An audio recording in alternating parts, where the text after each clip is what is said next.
It was one of the most shocking crimes in Wales. The Clydach Murders.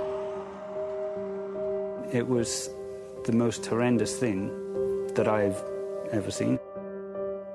Mandy Power, her elderly mother Doris, and Mandy's children, Katie and Emily, were murdered in their own home, and the house set on fire. We kicked the door a few times and it did give way. I looked in and it was just thick with smoke. David Morris was found guilty of the horrific killings. He later had his convictions quashed, but was again found guilty at a second trial. Today we know that the evil person responsible for this will spend the rest of his life behind bars. Morris has spent more than 19 years in jail, but has always protested his innocence. Is there anything you would like to say about the murders of those 4 people? I don't know nothing about the murders.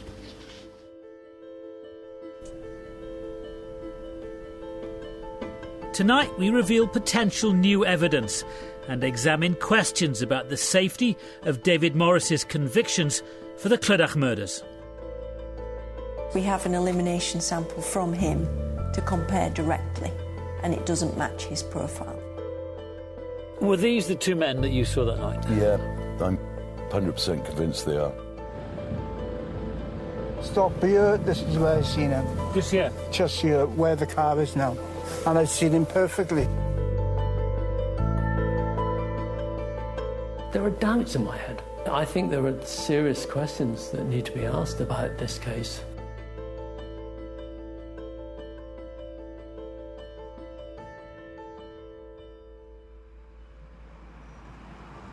Hello, I don't know if it's been reported, but there's a house fire in Calvin Road in Clydach.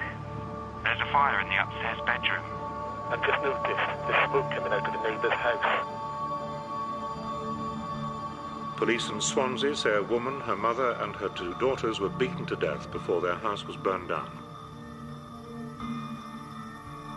The atrocity sent shockwaves throughout the community, and South Wales Police launched a huge murder inquiry.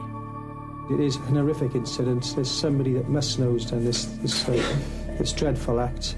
There's no doubt that the person who's committed this crime was heavily blood-stained.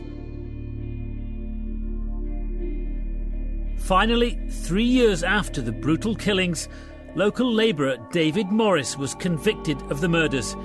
He was given 4 life prison sentences. Ever since he was found guilty, the victims' families have always believed he was responsible.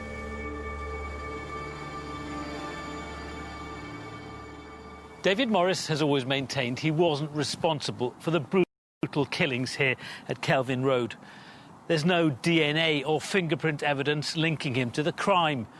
No witnesses who can place him here at the scene. And he says no reason for him to have carried out the murders. Morris's family have been behind a campaign to prove his innocence. And that campaign has been gathering momentum, including more than 20,000 supporters on social media. Without no evidence, we've got nothing. You'll be in there to the day you die. It's obvious, it's all there in front of you. Just because he had a criminal past, it was an easy target. Well, obviously, I love my dad, but it's not out of blind faith because he's my dad. There has never been any part of my mind that's ever wavered from knowing that he's innocent, and the evidence just isn't possible. The murders had a devastating effect on the wider community and, of course, on the victims' family and friends in Clydach. As soon as you mention that name, it would have to be in relation to the murders. I imagine that it's divided the community.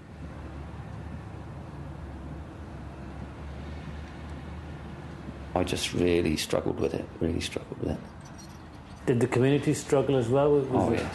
Yeah, we were upset. The funeral was... it was a huge turnout there, and it just gets me upset now. Rob Wachowski lived opposite the family and had a brief relationship with Mandy. Really love having face painting done. Yeah, the characters really come out there, don't they? There was always people back and forward to that house, and she had family just not far away.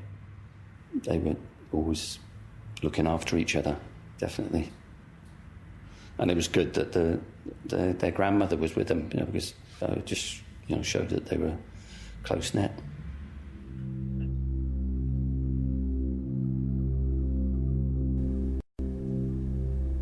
The victims were savagely beaten in their own home with a metal pole, and there'd been attempts to burn the house down. Doris Dawson was aged 80. She had health problems and walked with the aid of a frame. Her family described her as well-respected, kind, and a strong character. She lived with and was cared for by one of her daughters, Mandy Power, who was 34. She was said to have had a fantastic personality and loved life. Mandy and her ex-husband had two daughters, Katie, aged 10, and Emily, who was 8.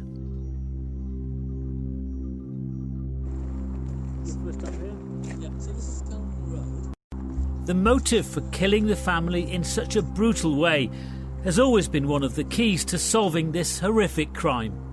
So you don't find it odd that not more was seen on the night, no? No, I was here last night and it was very dark. Mike Berry is a forensic psychologist who's assisted police forces in high-profile killings, including the murder of Geraldine Polk in Cardiff.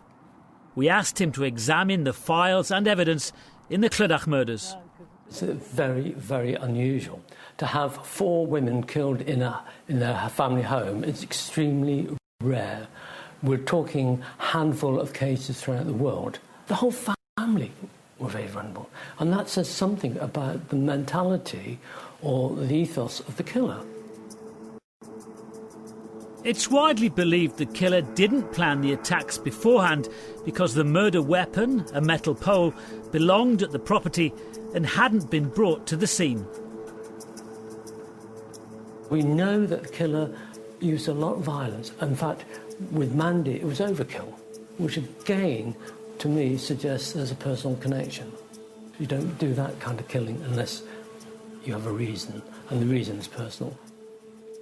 The attack on Mandy shows that she was the target. The girls, I think, to use that awful expression, collateral. I think the motive for murder here is anger. The killer clearly is angry with Mandy by the amount of violence the killer used on her. The murders took place in Clydach, a large village just north of Swansea. It was the night of Saturday, June the 26th, 1999, and the early hours of Sunday the 27th at 9 Kelvin Road. That night, David Morris had been drinking here at the New Inn on the outskirts of Clydach. He admitted drinking about 8 pints of lager, and the jury was told he'd taken the illegal drug amphetamine. The prosecution said that Morris was in an angry mood that night after a row involving his girlfriend inside the pub. It was claimed that Morris left here and went to Kelvin Road to have sex with Mandy Power. And when she rejected him, he exploded into a violent rage.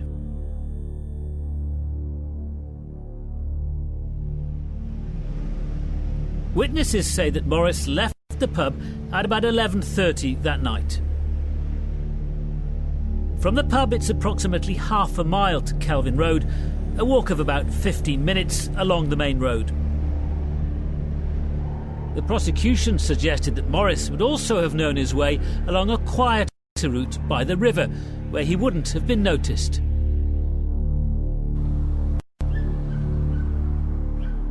Mandy Power had been babysitting that evening, and she and her daughters were dropped home by taxi at 11:48.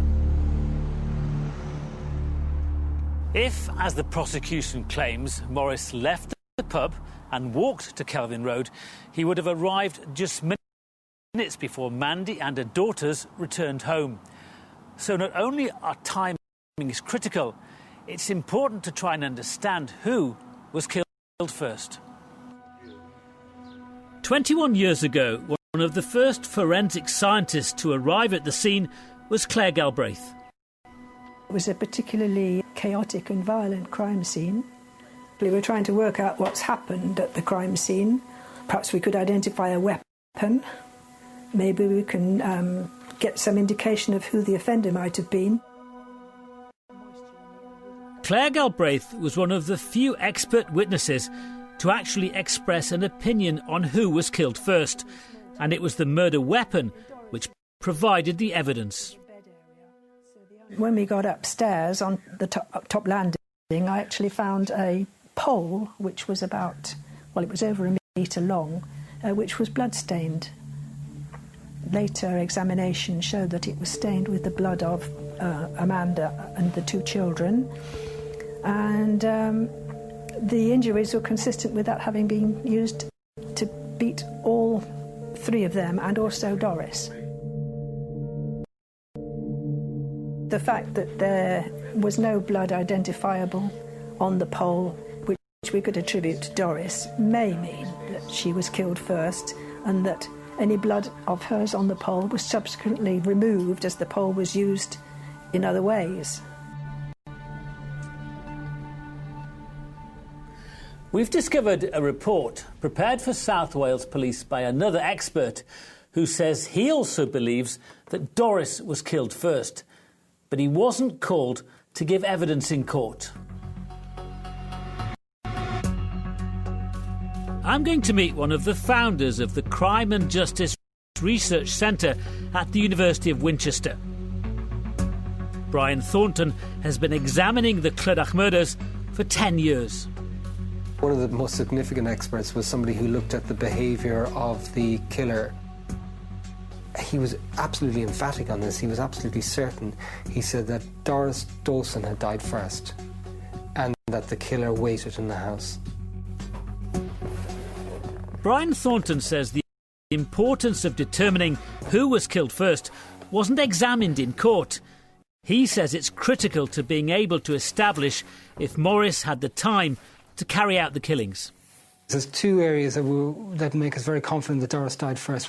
First of all, is the murder weapon. The second part of it is, in terms of the sequence, we know that Doris was upstairs in bed.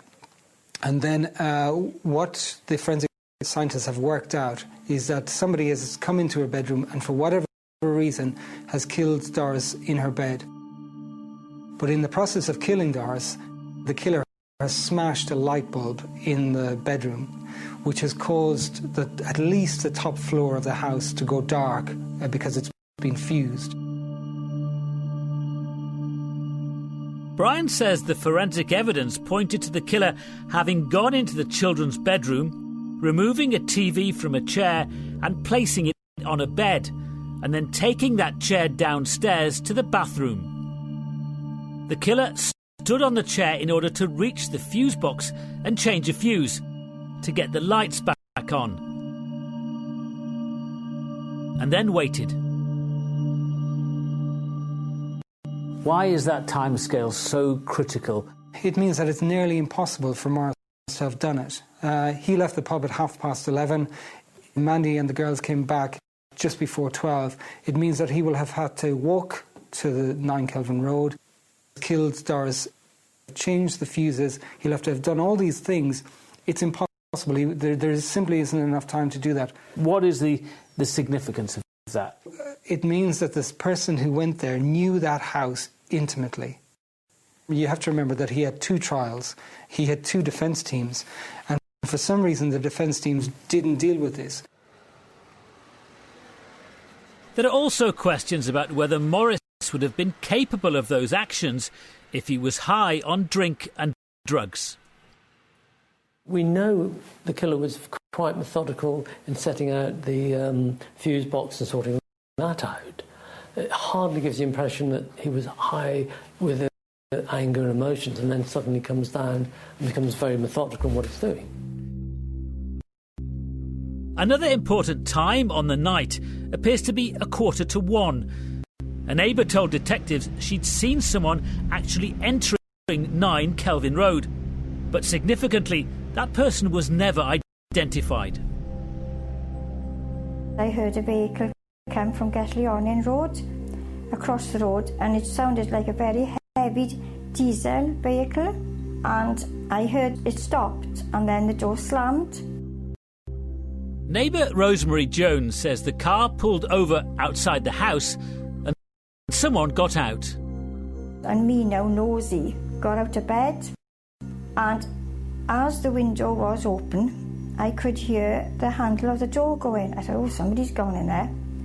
Within seconds, the light went on in the front room, and then the light went on upstairs on the landing, and of course the light shone into the hall, and with that I saw the shape of somebody's head. She told police what she'd seen the very next day, and they made repeated appeals for the person who'd entered the house and the car driver to come forward. But they were never identified. Witnesses recall smelling smoke coming from the general direction of Kelvin Road at about 1:30 on the Sunday morning. But it wasn't until 4:30 that the alarm was raised. Hello, I don't know if it's been reported, but there's a house fire in Kelvin Road in Clydach. There's a fire in the upstairs bedroom. I've just noticed the smoke coming out of the neighbour's house. Around 4:30, I heard a bang and didn't think much of it. Rob Wachowski lived opposite number 9 and had been woken up by his young son in the early hours. I looked across the road and there was smoke coming out from the back garden. I thought, right, I'll ring Mandy up. So I tried her mobile, that went to answer machine. Tried the house phone, no answer. So I went across the road, and when I went round to the back, I looked in the kitchen, and the kitchen was ablaze, completely ablaze. There was another guy with me then, and we said, well, let's try and get in.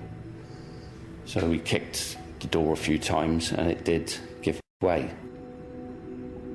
Rob was beaten back by the intensity of the blaze, but within minutes, fire crews were at the scene. They arrived, and I telling them the kids are upstairs, and Annie's at the back. But they went straight towards the kitchen. I'm screaming, no, they're upstairs. Next thing I can really remember then is talking to the fireman, because by then the ambulance was there, had been there, and the fireman said they were dead. You know, all of them were dead.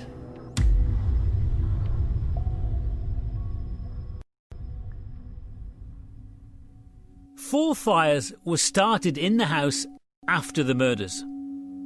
Doris's body had newspaper placed around it, and the killer tried to set fire to her. It's believed that was started between 2 and 2:30 in the morning. There was also a blaze in Mandy's bedroom, which was probably started at a similar time. In the living room, there was a small fire where a cloth had burnt on a table, which had 2 pictures of the girls on it. The prosecution claimed the fires were set to destroy evidence, but Professor Berry disagrees. I suspect that having killed Doris, Mandy and the 2 girls, that wasn't enough. They had to destroy the house as well. And that's actually quite common in these kind of murders.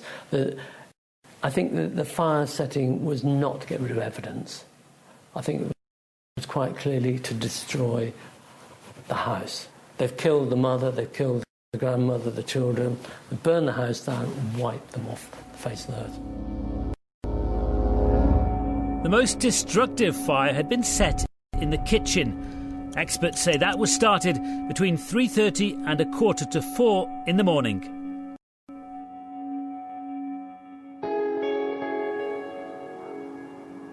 Not only had the killer started a number of fires in the house following the attacks, they also spent some time creating a disturbing scene. After Mandy was killed, she was defiled with a vibrator. She'd also been moved to the bathroom and her body apparently washed. That's kind of very symbolic of cleansing the soul almost. It's just some element of respect. Was it intimate? Intimate, without any question. It's an intimate act. So it could be that kind of final farewell. But it doesn't match the violence and everything else unless there was an element of remorse at the end. But there doesn't appear to be, because she's left very much exposed, naked. What we've got is several emotions running parallel with each other. A watch was found on Mandy's wrist, but it may have been placed there after she was attacked. That again is symbolic of closure, and I see that in many ways. There's this attitude of closure in the case. And the attempts to destroy the pictures of the girls and set fire to Doris's body appears to follow a pattern of behaviour by the killer. It was symbolic, no question about it. They could have set fire to that room much more efficiently. Professor Berry doubts whether Morris had such a close relationship with any of the victims to carry out such symbolic actions. Added to that, his drunken state. I'm not convinced that it's somebody high on drugs or alcohol particularly. I don't think somebody would have been that drunk and then carried out all those actions. And the thing that convinces me of that is putting a watch on. If you were drunk and you'd be a bit more impulsive, there wouldn't be this symbolism. Who would have known about the significance of these things? Certainly not David Morris. David Morris wouldn't have known that these items in the house and the way they were displayed and presented, that they were significant. Was that explored at either of the trials, really? Strangely it wasn't. I think it was partly because people couldn't entirely explain it. Nobody could really understand it.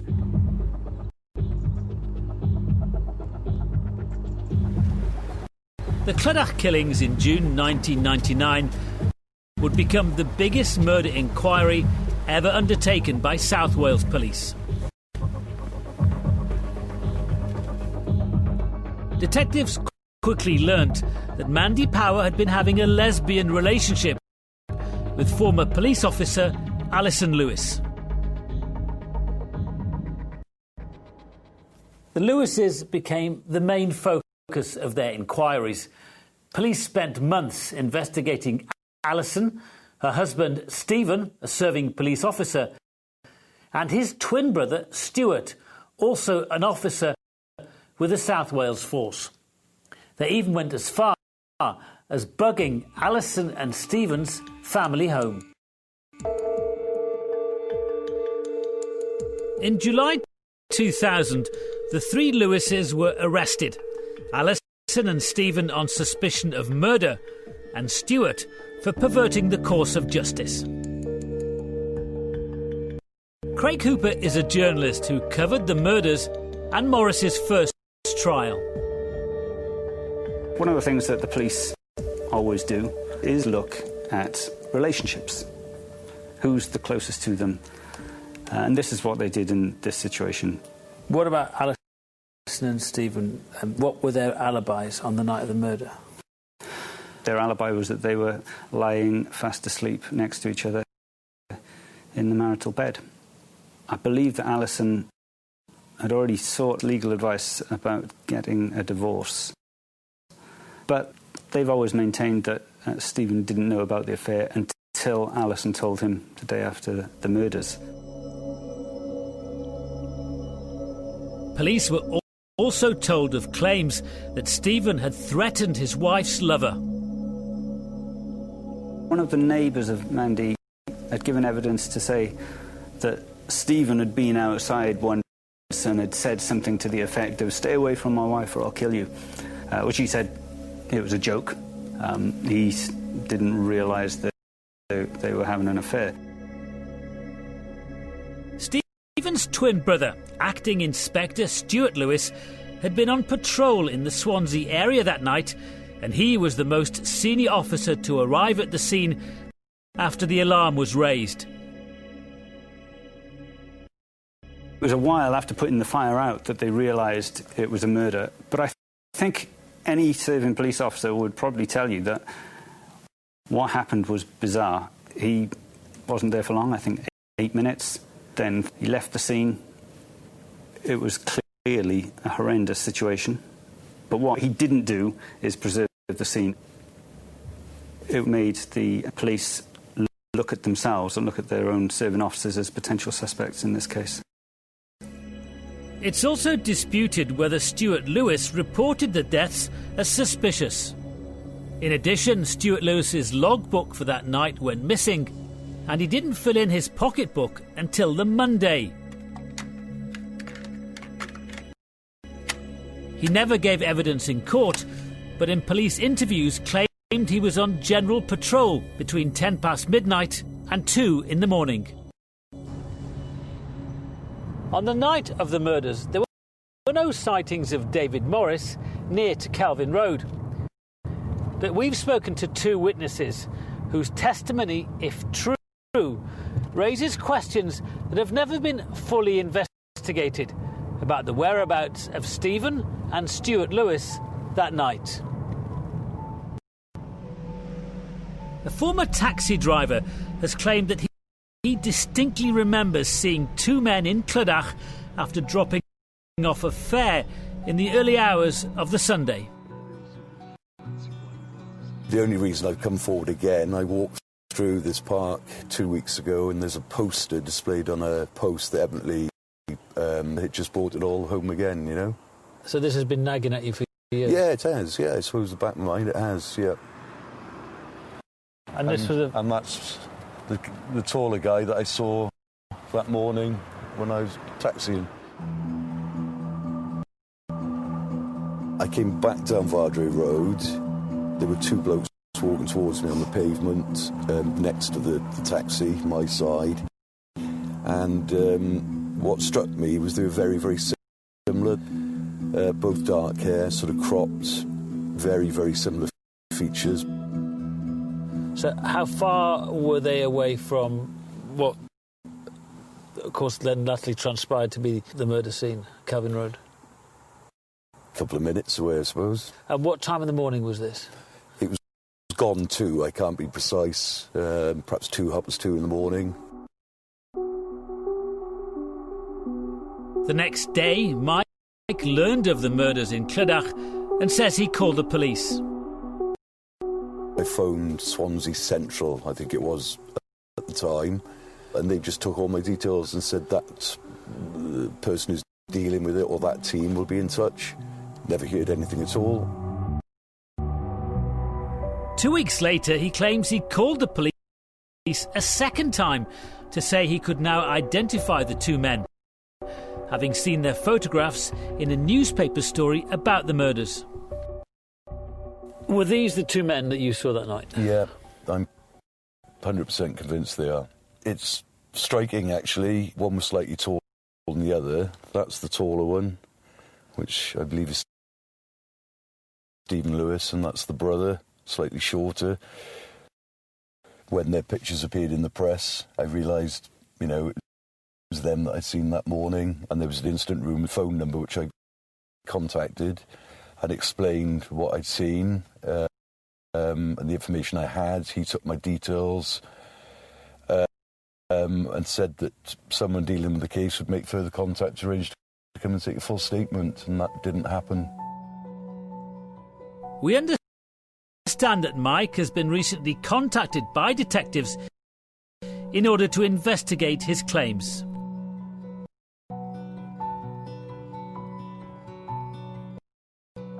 Another witness had previously claimed that she saw Stephen Lewis in Clydach on the night as she was driving home. Saw someone on the left-hand side. He was quite tall, quite stocky, dark cropped hair. At about 2:30, Nicola Williams was driving home, and around the corner from Kelvin Road, she says she saw a man she later identified as Stephen Lewis. Her account was disputed in court, and it seems it didn't cause the jury to doubt David Morris's guilt. He was wearing dark jeans, trousers. It seemed to me like a shiny bomber jacket. And he was carrying a bundle under his arm, quite a large parcel of some sort or kit bag. So I slowed down and he looked at me, I looked at him. Miss Williams was able to provide an e-fit for the police, but it was never released to the public. She did attend a video ID parade 15 months later, when she identified the man she'd seen as Stephen Lewis. In court, the prosecution insisted that Miss Williams was mistaken.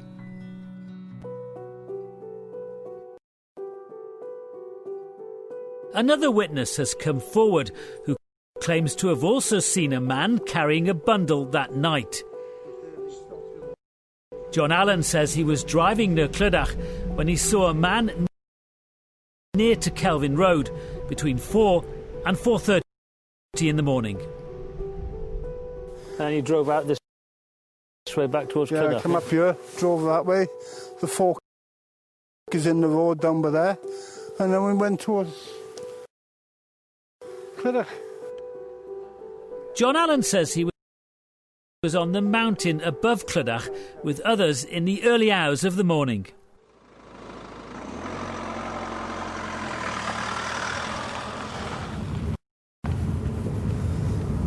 This is the bend here. OK. As I come round the bend down here, yeah, there's an entrance here. Yeah. Carry on down a little bit. Yeah. Stop here. This is where I've seen him. And I've seen him perfectly. You saw him perfectly, yeah? Yeah, yeah. Was he walking away from Clydach? No, he was just standing there. In the middle of that road, he was just standing there, looking down. And when I come round the corner, I had to slam on, I would have hit him. Because he was practically on my bonnet.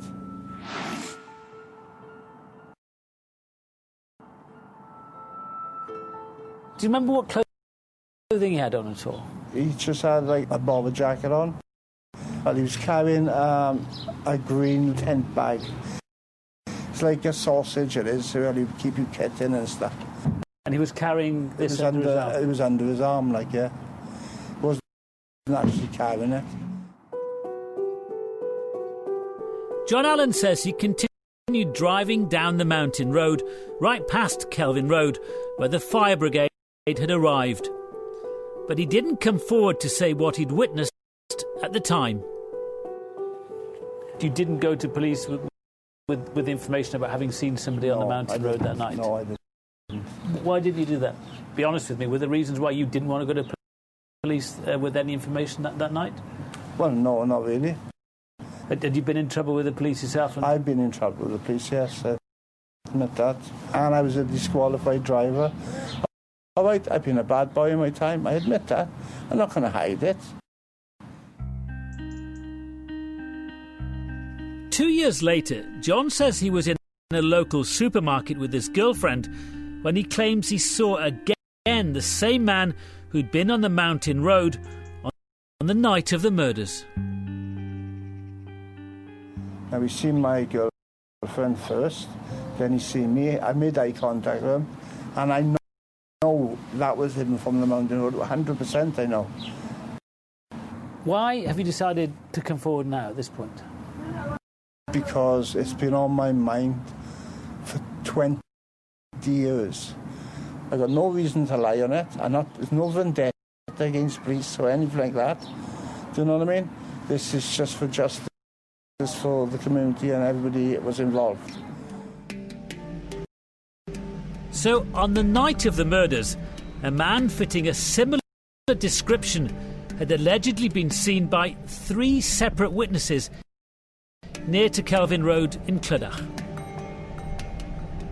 Between 2 and 2:30, about half a mile away in the centre of Clydach, a taxi driver claims he saw 2 men who resembled the Lewis brothers. At about 2:30, Nicola Williams was driving home, and around the corner from Kelvin Road, She says she saw Stephen Lewis, although this was disputed in court and it seems was not accepted by the jury. And between 4 and 4:30, John Allen says he saw a man whose description was similar to the man seen by Nicola Williams, wearing a bomber jacket and carrying a kit bag about half a mile away from Kelvin Road. There's no direct evidence linking any of the alleged sightings to the murders. But despite the years that have passed, David Morris's lawyers say these witnesses' accounts should be properly investigated. David Morris's current solicitor is Maslin Merchant, and in his view, the evidence of both John Allen and the taxi driver Mike could be significant. It's very, very interesting, the accounts that they've given. It's interesting that they describe events and seeing these same individual, or possibly one of two individuals, around that area at exactly the right time. Potentially, new witnesses could provide Di with the ground of appeal. New witnesses could get these convictions quashed. In a statement, Stephen Lewis told us he had no part in the murders. He also said his alibi demonstrates that any witnesses who suggest he was in Clydach on the night were mistaken. Alison has said that she was at home with Stephen and that her husband was in a bed beside her all night.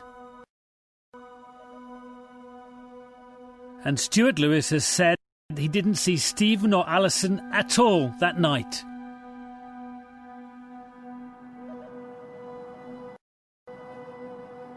The Lewises were under investigation for months, but their arrest didn't follow until more than a year after the murders. The South Wales Police were under huge pressure, so they really wanted to do this right, which is why I think when they realised that there was a potential suspect who were serving police officers, they really went to town to try and build the case, I think, against the Lewises.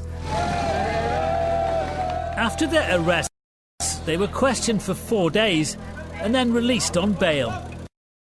They continued to be investigated for 6 months, but eventually the Crown Prosecution Service concluded they could not charge them with any offences. We've been informed that there is insufficient evidence to mount a successful prosecution in connection with the murders.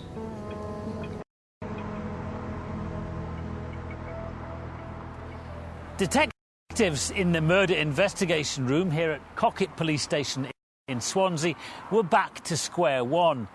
They'd spent more than a year investigating the Lewises without success. And now they had no prime suspect for the horrific Clydach murders. Murder Squad detectives needed a breakthrough, and they were about to get one from an unexpected quarter. Morris was a name that was told to the police within 48 hours of the murders as somebody they should be looking at, and it was a name that was put on the back burner, wasn't looked at. A key piece of evidence found at the murder scene was a gold chain covered in blood. Also key to the investigation was Mandy's private life. It was when either a former police officer or an off-duty police officer overheard a conversation about somebody who had been working with Di Morris, and Di Morris had said to that work colleague, I think they were doing building work, that he'd had sex with Mandy. And I think he might have mentioned the chain. This conversation was reported by the off-duty officer to detectives.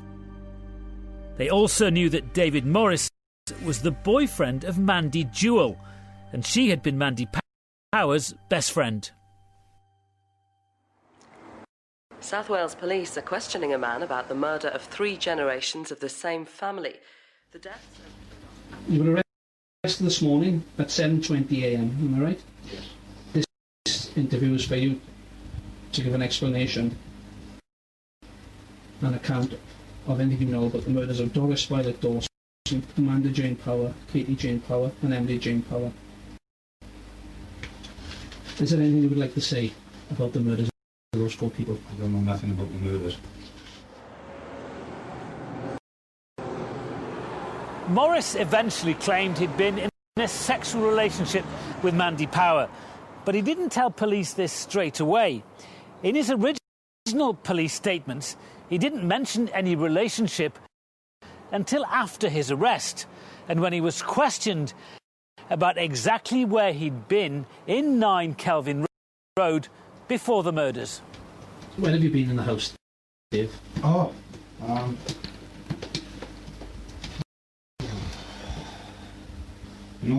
all downstairs. Toilet.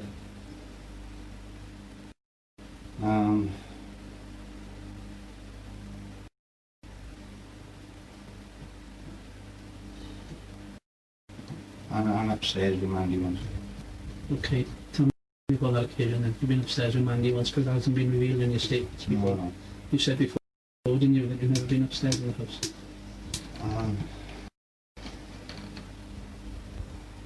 We had sex. Okay, so that's a new revelation to us now. Okay, you had a sexual affair, because you've never mentioned this before, have you? Morris claims he didn't tell police earlier about the sexual relationship because he didn't want his girlfriend, Mandy Jewell, to find out. How would Mandy Jewell reacted if she knew about this?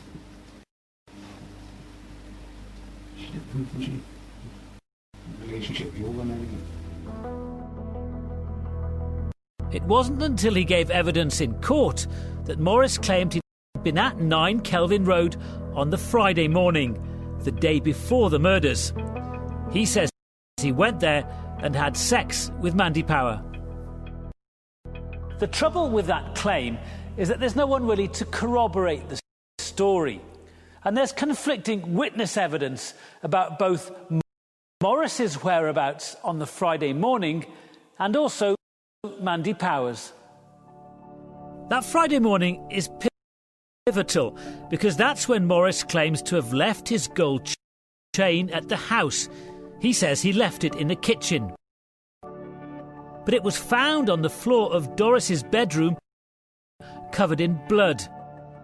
The only DNA on the chain belonged to Mandy Power. Morris had repeatedly denied the chain was his.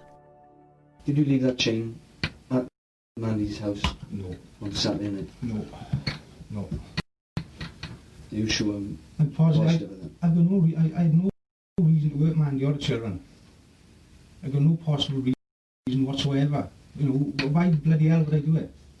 David, is that chain yours? No, it's not my chain. No. I swear to God it's not my chain. On my children's lives, that's not my chain, no.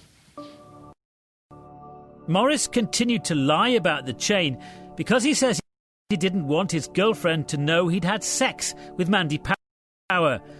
He only admitted it was his weeks before the trial. The prosecution claimed that Morris's chain ended up on the bedroom floor following a struggle between him and one of the victims. They brought in an expert to try to prove this. It is, of course, the weakest link we are looking for. The expert did not conclude that the chain had been pulled from Morris's neck. If you read these experts' analysis of the chain, they looked at the chain and they analysed whether the links had been pulled as part of if it had been wrenched from the neck. And so was there a particular type of damage to the chain which indicated that it had been pulled in this way? The experts are absolutely emphatic that there is no damage consistent with it being pulled off the neck. So where is the evidence that it was done and where it was pulled from the neck? It's just not there. Morris claimed the chain was already broken. The clasp was broken, he said, and he'd used a copper wire to attach both ends of the chain. The police analysed pictures of Morris wearing the chain, and we know that it was a copper wire was wound through the chain and wound through the clasp. And so if it was ripped from his neck, that copper would still be present. A copper wire was never recovered from the bedroom. It's unclear why any of this was not explored by the defence at Morris's trials.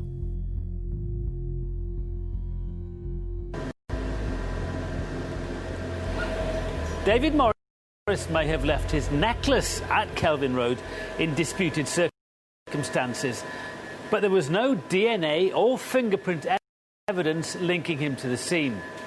But the murderer, whoever it was, did leave another clue: a handprint soaked in blood.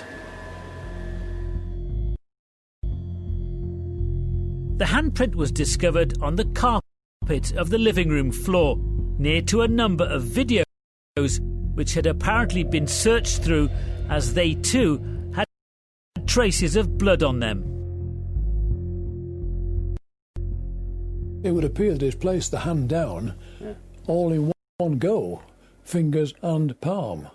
Peter Swan is a handprint expert, and he gave evidence for the defence at David Morris's first trial.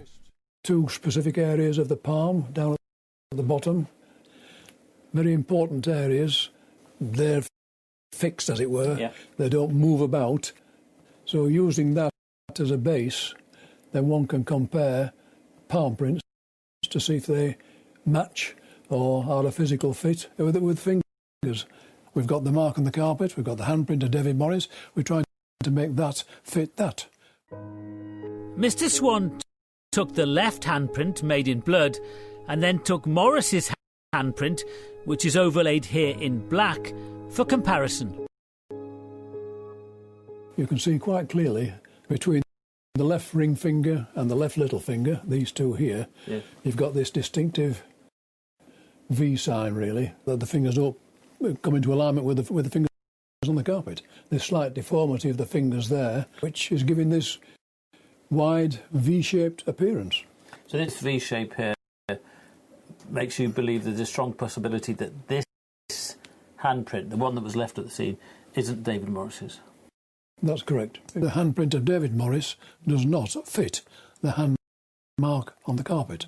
The prosecution expert in handprints arrived at a different conclusion, that this could indeed have been David Morris's print. Can you understand that? He can't have got the orientation correctly. If you don't get the base correct, then you get the fingers obviously pointing in a different direction. Now, whether this has led him to believe that it possibly could have been David Morris's, I don't know. In Peter Swan's opinion, which he expressed in court, the handprint could not belong to Morris. It can't be David Morris's, not from the 2 exhibits that I've had to work with. No, can't be. The expert witness for the prosecution said he could not eliminate David Morris's handprint, along with the handprints of 45 other people provided to him by police.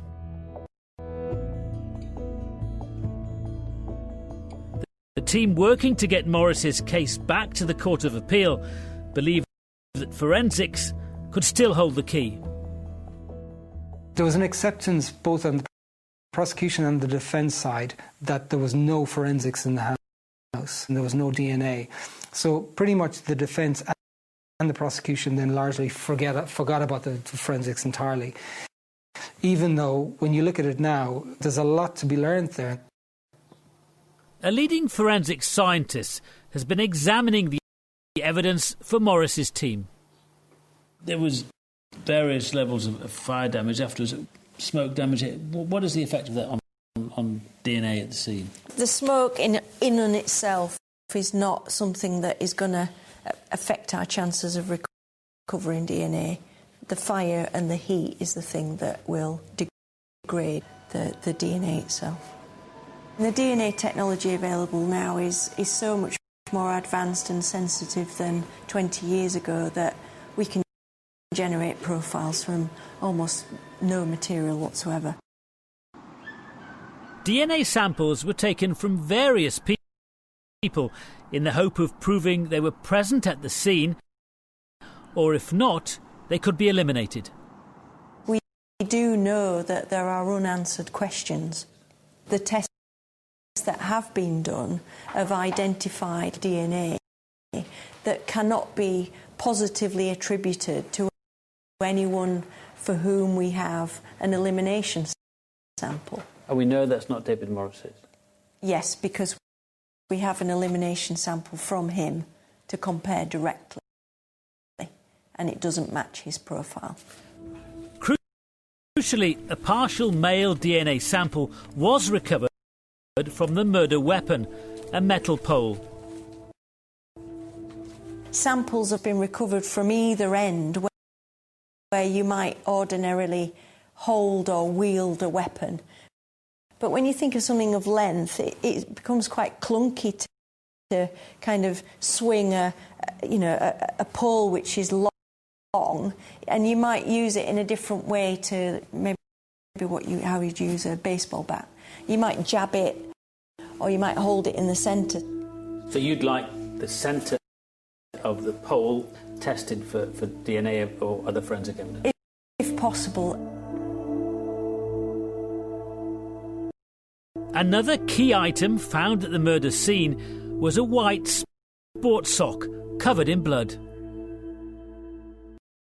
So this is a photograph from the crime scene of the sock that was recovered from the bedroom. So you can see it's heavily blood-stained, and the proposition is that this sock was worn as a glove. On the inside, they've taken samples, because if somebody wore it as a glove, that's where their DNA would be.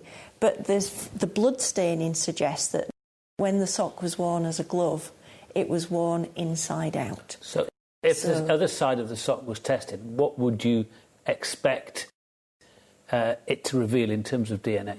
Currently it's untested, and that's where we would expect DNA, if any, from the person wearing it to have been deposited. She's hopeful that further testing could determine once and for all who was responsible.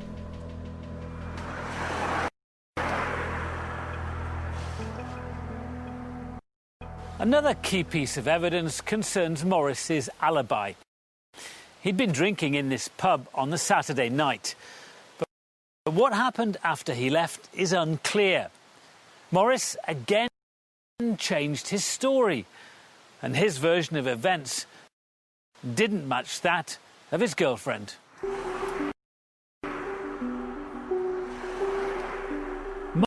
Morris says he walked from the pub up a shortcut to the flat he shared with his girlfriend Mandy Jewell, a journey which takes about 15 minutes.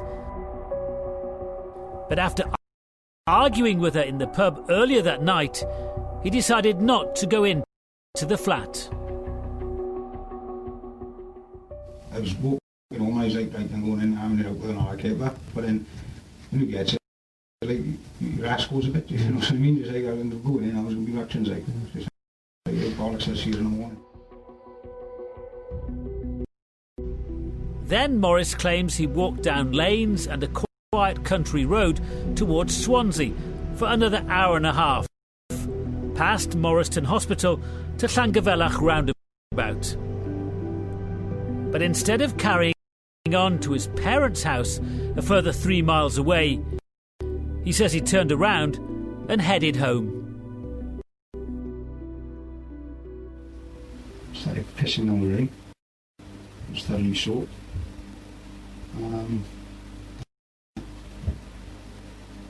I guess I just sobered up a bit then. I knew I couldn't go back with my parents, so I went back with them. So Morris says he arrived back here at his home in Clydach Park at about 3 o'clock in the morning.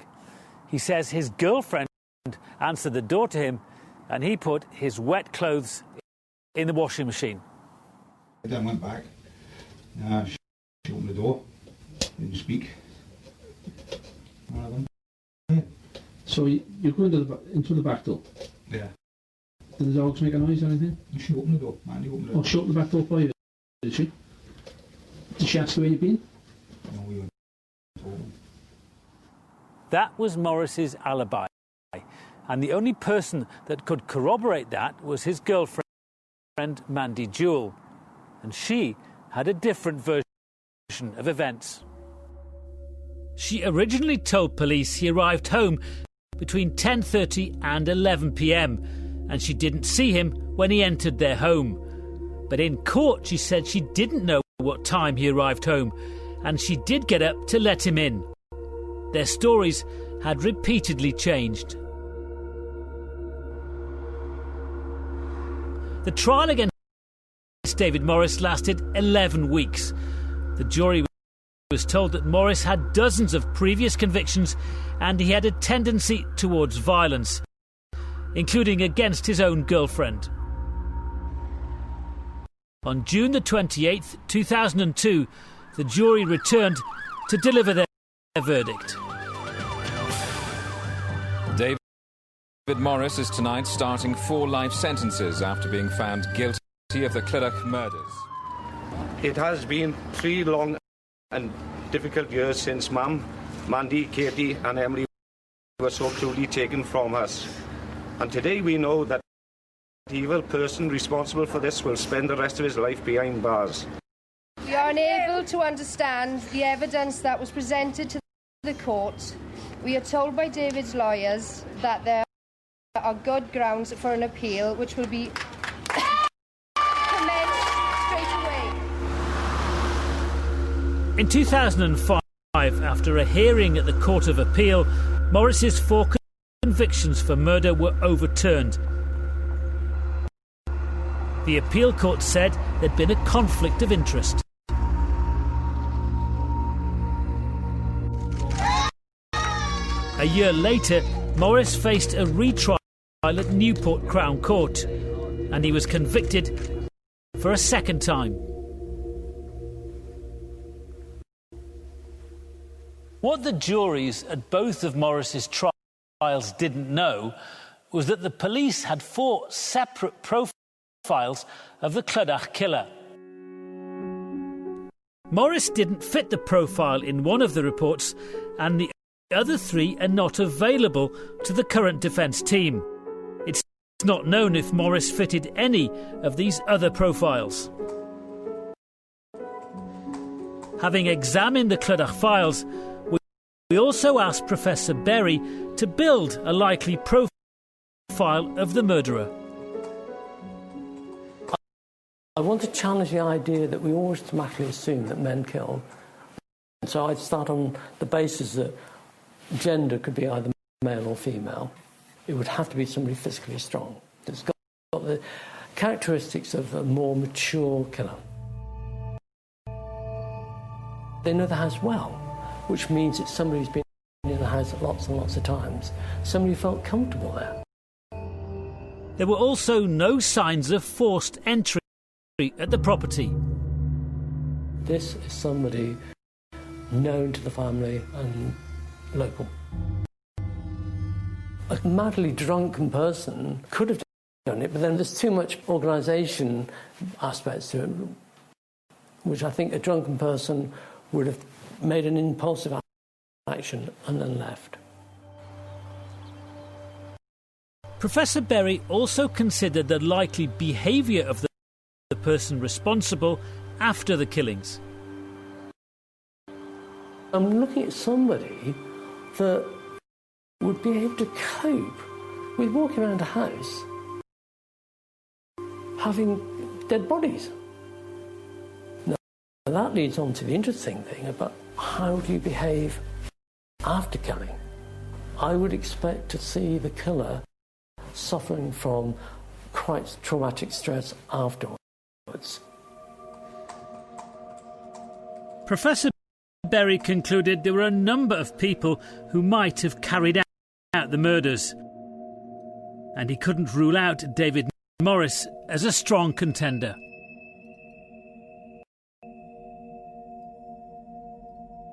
The sheer scale of the first police investigation had been vast. 4,500 statements taken, 8,500 actions by officers, and 4,000 exhibits. It was a huge inquiry, the biggest ever undertaken by the South Wales Force.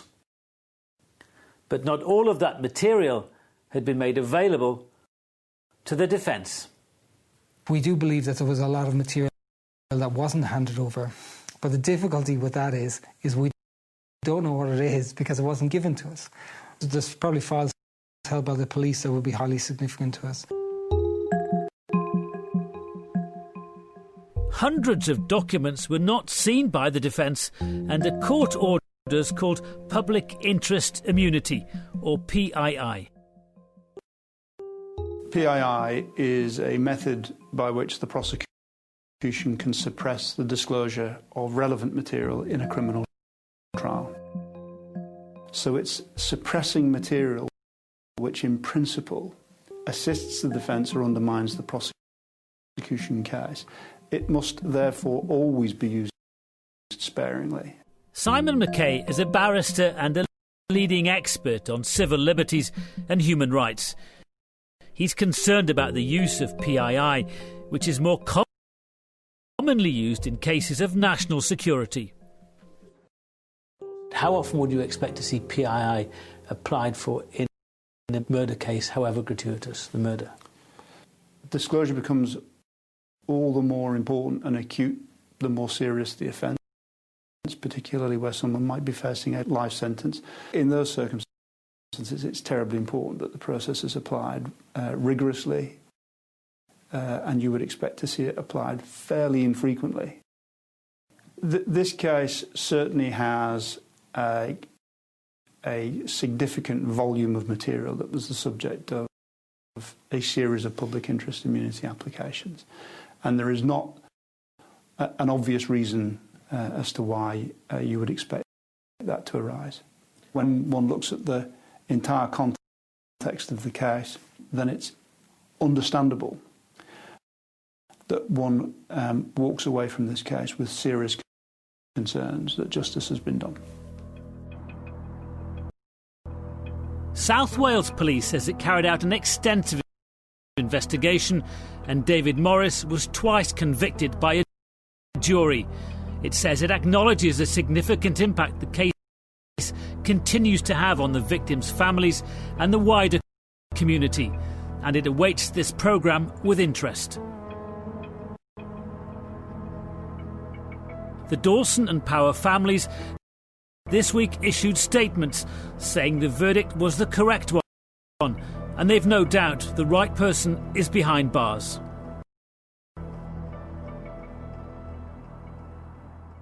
David Morris has spent 18 years in jail since his first conviction for the Clydach murders. His 4 life sentences were later reduced, but he was ordered to spend 32 years in prison. Throughout that time, he's always maintained his innocence, and he's hoping that new evidence will get his case back before the Court of Appeal. His defence team are now planning to take the potential new evidence to the Criminal Cases Review Commission, the first step in getting any conviction quashed. The CCRC should prioritise the case and hopefully refer it back to the Court of Appeal. The threshold that you have to pass is you have to establish that there is fresh evidence, new evidence, essentially evidence that the jury never heard. And this new evidence is going to be right at the heart of the fresh application.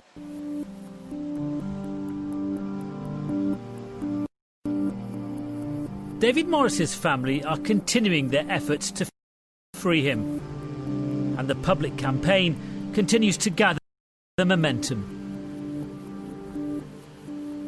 It does give us hope, but there is always a nagging doubt because we've got excited about things before. Yeah. We think this is it. This is going to be the break in the case, and everything's going to be all right. And then it's not again. They don't accept it. They don't accept it. Absolutely no choice but to keep fighting for him.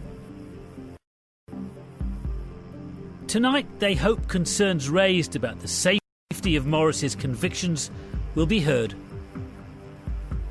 After 20 years, somebody who says that they are not guilty of one murder, let alone 4, is, to a very large extent, keeping himself in prison. And the reality is that as long as he says he is innocent, he will not be released and he will die in prison. There are doubts in my head. The information that we have, that he's walked from the pub, gone to kill Doris, waited, and then killed Mandy and then the 2 girls, that doesn't fit with the character that he's portrayed. I think there are serious questions that need to be asked about this case. I think that given a fair wind and a reasonable hearing, I think that we've every chance. I think David Morris will eventually be proved innocent, and people will realise that this is a miscarriage of justice.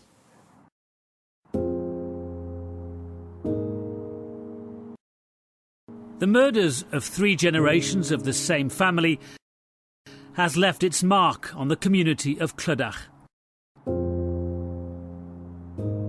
Questions have always hung over the case, and until the new information is properly investigated, there will continue to be a degree of uncertainty.